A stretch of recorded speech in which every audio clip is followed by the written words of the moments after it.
Bonjour, heureuse de vous retrouver à nouveau. Le point sur lequel on s'était arrêté la dernière fois, comment favoriser son estime de soi et quel point bannir pour ne pas l'affaiblir. Je prendrai quelques minutes pour partager avec vous une règle que j'applique personnellement et que je trouve très utile pour la vie de tous les jours. Avant de revenir, bien sûr, sur le sujet de base de cette vidéo, le bonheur et le malheur, les opposés au sens contraire. On est nombreux à chercher le bonheur dans notre vie, mais on le fait souvent de la mauvaise façon. Tel qu'on le connaît, le bonheur est un état de satisfaction complète, caractérisé par sa durabilité. Mais vu que la vie est pleine de surprises et pas souvent que de bonnes, on peut ne pas ressentir ce sentiment à tout moment. C'est pour cela que je vous conseille de comprendre d'abord ce qu'est le bonheur. Le bonheur n'est pas d'avoir tout ce qu'on désire, mais d'aimer ce que l'on a. Là est le secret. Du moment que vous croyez en cette règle et que vous l'appliquez, vous arriverez automatiquement à un niveau de bonheur satisfaisant qui vous permettra de vous sentir bien et d'accepter toutes les circonstances de la vie, même les plus compliquées.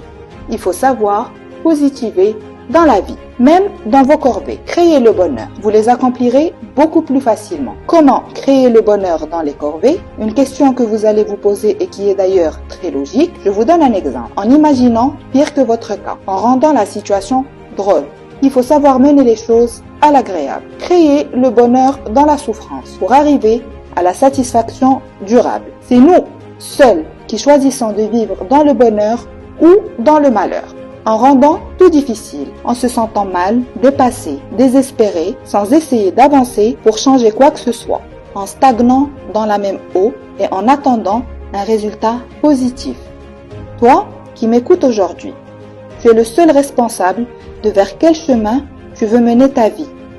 Je vais vous donner une petite situation que vous avez dû passer à un moment de votre vie. Faire plaisir aux dépens de vous, vivre contre vos principes et convictions, oublier votre confort pour l'autre, vous faire passer pour qui vous n'êtes pas. C'est le malheur. Ne pas savoir partager, ne pas savoir aimer, ne pas vouloir aider, ne pas être serviable et heureux, de voir la joie sur le visage de l'autre. Ça, c'est le plus grand des malheurs.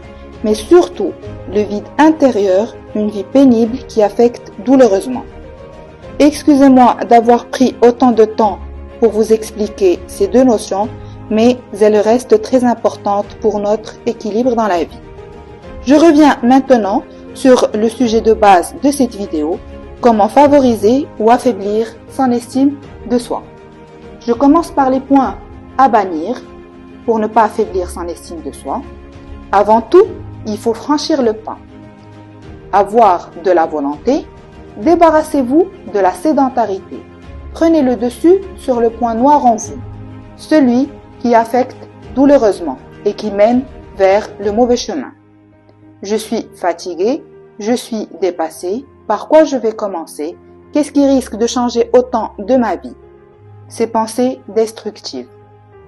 Premier point à bannir, l'obsession de soi. Le fait de vous focaliser de manière démesurée sur votre image, notamment en contexte social. La crainte d'être jugé. Vous arrêtez sur la vie des autres et vous oubliez. Oubliez vos droits, vos besoins, qui vous êtes et vos circonstances. Vous dire, on va me voir de cette façon ou d'une autre. On va dire de moi ceci ou cela. Là, vous êtes en train de perdre confiance en vous et votre équilibre dans la vie. Ce qui, automatiquement, vous mettra ou vous donnera une source de souffrance majeure au quotidien. Deuxième point à bannir. L'auto-aggravation des difficultés personnelles. Une fois face à des difficultés physiques ou émotionnelles, s'enfoncer dans une spirale de mal-être n'est pas ce qu'il faut faire. Comme si ces difficultés ne méritaient pas de bénéficier d'une résolution positive. Le point inquiétant est lorsqu'on accepte ces difficultés comme étant méritées.